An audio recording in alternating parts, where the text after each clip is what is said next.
Hey, what's going on, Faithful? Welcome back to the channel. Really appreciate you liking and subscribing to the show. It definitely helps grow the channel. And today, I just want to get into this article that I saw here. This graphic that I saw about PFF and how they graded out teams and players at each position within the NFC. So the best players at each position. I see one 49er there in Fred Warner, but there's really kind of a lot of guys, obviously, that I would prefer to to the ones that they listed. So again, obviously, we have our 40. I have my 49er cap on, so obviously we all have our 49er hats on, and so there's always a level of bias for sure, potentially. But for me, I also just believe, statistically speaking, a guy like Nick Bosa cannot be considered below a guy like Micah Parsons. Great player. Okay. He's a cowboy, but I'll still say it. He's a great player. I still wouldn't put him above what Nick Bosa can do. And statistically speaking, last year, not only was Nick the defensive player of the year, but he had, I think, what, six more sacks or five and a half more sacks, whatever it was, 18 and a half. And I think Micah had 13 and a half. QB hits, forced fumbles were really similar. I don't have the stat in front of me, but I know that it was close. So just a lot of things of that nature. Plus, as we watched when we faced the Cowboys, there is a way to somewhat defend or keep Micah at bay at times in the game. And even though I know that Bosa didn't have nearly the playoffs that he would have liked and all of us would have liked, I still think you are committing so much of your protection over to his side that it opens things up so much for everyone else. And really, I felt that that was actually a bigger deal than Nick not getting his sacks, but it was in the playoffs. But just everybody else not really making sure that they got home when so much was being committed. If you watch the tape, it's really, he takes on a ton of not only the double teams, but obviously guys still trying to make sure they get an extra blocker there and a chip block, whether it's a tight end or a back, or usually it's a tight end because backs, I mean, they would just get annihilated by Bosa. But even so it's just so many guys just kind of trying to get some kind of body on him that's what takes so long, and that's what really affects him, especially in the playoffs when the game planning is so much more detail oriented and much more focused in for that one game because it's do or die, right? So I think those things affect him, but I do still see him as, especially as he gets more and more experience in the playoffs. I mean, this is technically what his third time going through this. And again, we had, especially last year when you played in the tundra, and it was just kind of, so I should say 2021 because last year was 2022, but against the Packers, really ugly game. So that's not one that I think you could take much away from, especially from a guy who relies on being able to get off the ball quickly. So that one's kind of a rough one to really judge, but so he's played what, maybe 4 or 5 playoff games in his career, the one Super Bowl in his rookie season.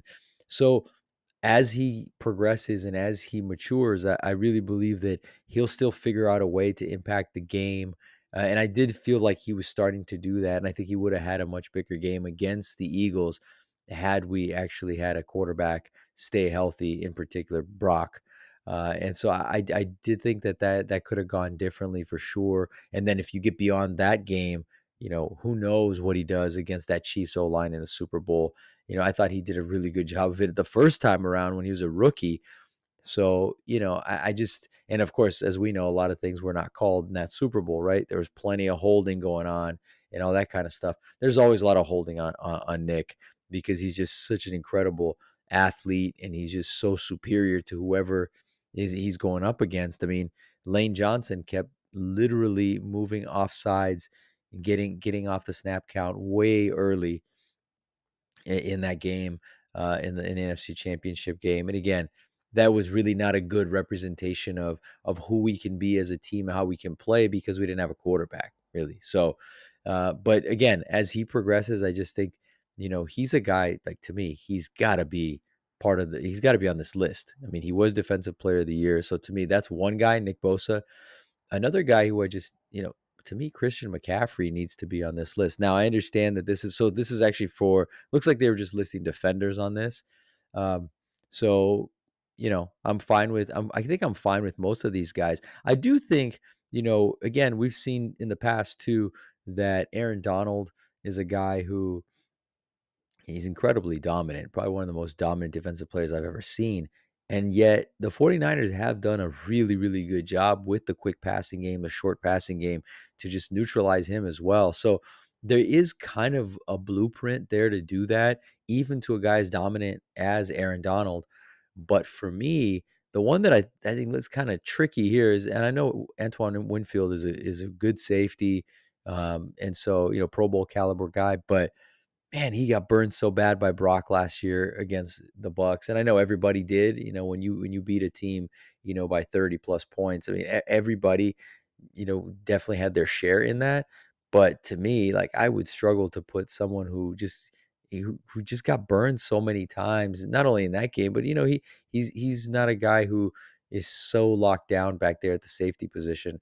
I'd have to do a little more research to see who else maybe is deserving of that safety spot, but definitely that one to me was also a little bit questionable. And then the one that I actually do like a lot, and I've liked this guy since his days as a Detroit Lion, since his early years, is Darius Slay.